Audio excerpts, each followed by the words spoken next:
Hello friends, अस्सलाम वालेकुम and welcome to Hasan TV. दोस्तों, अगर इंसान अपने काम में दिल लगा ले तो कामयाबी और शोहरत उसका मुकद्दर बन जाती है। आज हम ऐसे ही शख्स के बारे में बात करेंगे जिसको दुनिया किंग ऑफ पॉप के नाम से जानती है। अगर चैनल पर नए हैं तो चैनल सब्सक्राइब कर लें और बेल आइकन प्रेस कर दें ताकि हर आने वाली नई वीडियो आप तक सबसे पहले पहुंचे। तो माइकल जैक्सन से तो पूरी दुनिया ही वाकिफ़ है। जहां डांस का जिक्र हो वहां माइकल जैक्सन का नाम ज़रूर आता है।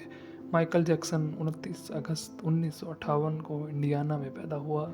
ये अपने 9 बहन भाइयों में 8वें नंबर पर था। ये एक सिया फार्म ख़ानदान से ताल्लुक़ रखता था। जैक्सन ने कोई भी गाना गाने की ट्रेनिंग नहीं की क्योंकि इसके भाइयों ने अपना बैंड बना रखा था जिसका नाम जैक्सन 5 था। ये इनका बैंड अमेरिका में बहुत मकबूल था। माइकल ने 1964 में अपने भाइयों के साथ बैंड ज्वाइन किया। शुरुआत में माइकल इंस्ट्रूमेंट बजाता था लेकिन जल्द ही जैक्सन ने सिंगर की जिम्मेदारी संभाल ली।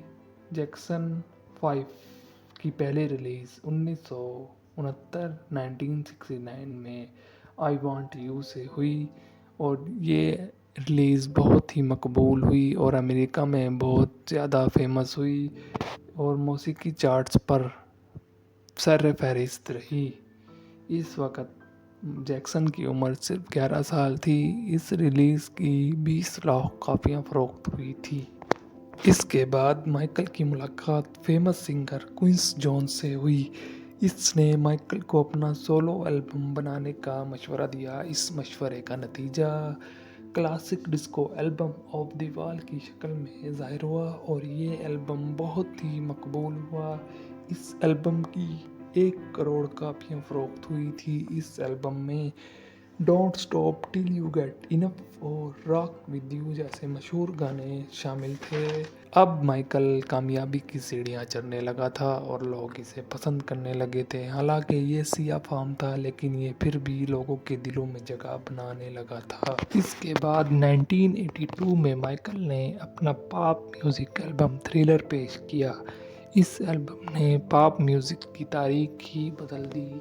ये एल्बम सबसे ज़्यादा फ़रोख्त होने वाला एल्बम बना। गिनीज बुक ऑफ रिकॉर्ड के मुताबिक इसकी 6 करोड़ 50 लाख कापियाँ फ़रोख्त हो चुकी हैं और ये एल्बम माइकल को शोहरत की बुलंदियों पर ले गया। इसके बाद 1983 में एक टीवी शो में माइकल ने अपने ही एल्बम थ्रिलर के एक गाने पर एक स्टेप किया जिसमें बज़ाहिर इंसान आगे चलता हुआ दिखाई देता है लेकिन वो आगे चलने की बजाय पीछे जाता है। इस स्टेप का नाम मून वॉक था और इस स्टेप की वजह से माइकल की मकबूलियत में और भी इजाफा हुआ और अगले ही दिन थ्रिलर की फ़रोख्त में कई गुना इजाफा हो गया और माइकल मकबूल होता चला गया।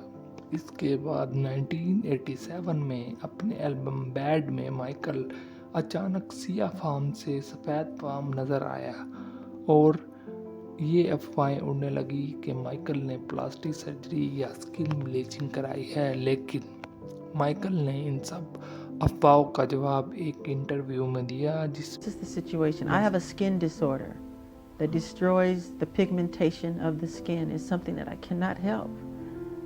में उन्होंने बताया कि उन्हें एक बीमारी वेटिलेगो हो गई है जिसमें इंसान का कलर वाइट होता चला जाता है। लेकिन इसके साथ साथ माइकल को प्लास्टिक सर्जरीज की आदत भी लग चुकी थी। इसकी शुरुआत एक छोटे से एक्सीडेंट से हुई थी जिसमें माइकल का नाक ख़राब हो गया था। इसने अपने नाक की प्लास्टिक सर्जरी कराई और वो कामयाबी से हो गई। इसके बाद माइकल नहीं रुका और माइकल को प्लास्टिक सर्जरी कराने की लत लग गई। इसने दुनिया के टॉप 3 प्लास्टिक सर्जन से 55 प्लास्टिक सर्जरीज कराई। प्लास्टिक सर्जरीज कराने के बाद लोगों को माइकल अजीब लगने की बजाय और भी ज़्यादा पसंद आने लगा और भी मकबूल होता चला गया। इसके अपने ही एल्बम बैड जिसमें ये सफ़ेद फार्म नज़र आया था उसकी 3 करोड़ कापियाँ सेल हुई थी और लोगों को ये सिया फार्म की जगह सफ़ेद फार्म माइकल जैक्सन اور بھی زیادہ پسند آنے لگا تھا۔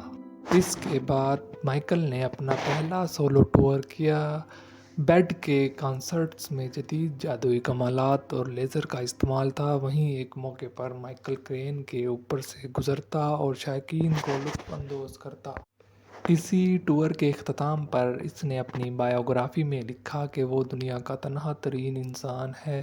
اس کے بعد 1993 میں مائیکل پر چائلڈ ابیوز کا مقدمہ چلا، جس کی وجہ سے اس کی شہرت میں اتنی کمی آئی کہ 2003 میں تیار ہونے والے البم دی انویزیبل پوری طرح فلاپ ہوئی۔ حالانکہ اس کی 20 لاکھ کاپیاں فروخت ہوئی تھی، لیکن مائیکل کے لیے یہ کچھ بھی نہیں تھی۔ اس کے بعد 2003 میں ایک مرتبہ پھر مائیکل کو گرفتار کیا گیا۔ یہ مقدمہ 5 ماہ چلا اور مائیکل کو بے قصور قرار دیا۔ ان سب سے مائیکل ذہنی دباؤ کا شکار بھی ہو گیا تھا۔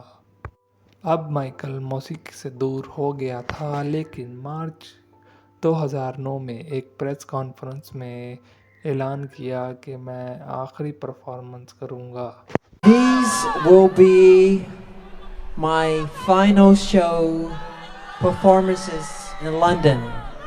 کی وجہ سے مائیکل نے ڈاکٹر مرے کی خدمات حاصل کی، کیونکہ مائیکل کنسرٹس میں پرجوش نظر آنا چاہتا تھا اور مائیکل کی خواہش تھی کہ وہ 150 سال جینا چاہتا ہے۔ لیکن زندگی اور موت اللہ کے ہاتھ میں ہے۔ انسان جتنی بھی کوشش کرے، اس کا جتنا وقت لکھا ہے اتنا ہی وہ جیے گا۔ مائیکل کی واپسی لندن میں 50 کنسرٹس کے ساتھ ہونی تھی۔ ان کنسرٹس کی 7.5 لاکھ ٹکٹ ابتدائی چند دنوں میں ہی فروخت ہو گئے تھے۔ لیکن قدرت کو کچھ اور ہی منظور تھا۔ مائیکل کی واپسی نہ ہو سکی اور موت اسے لے گئی۔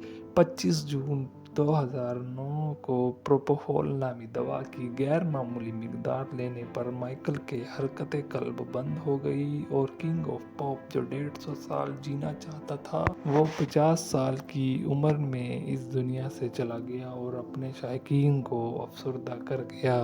تو دوستو، یہ تھی مائیکل جیکسن کی کہانی۔ اگر آپ کو یہ کہانی اچھی لگی ہو تو ویڈیو کو لائک کریں، شیئر کریں اور چینل سبسکرائب کر لیں۔ اپنا خیال رکھیں۔ اللہ حافظ۔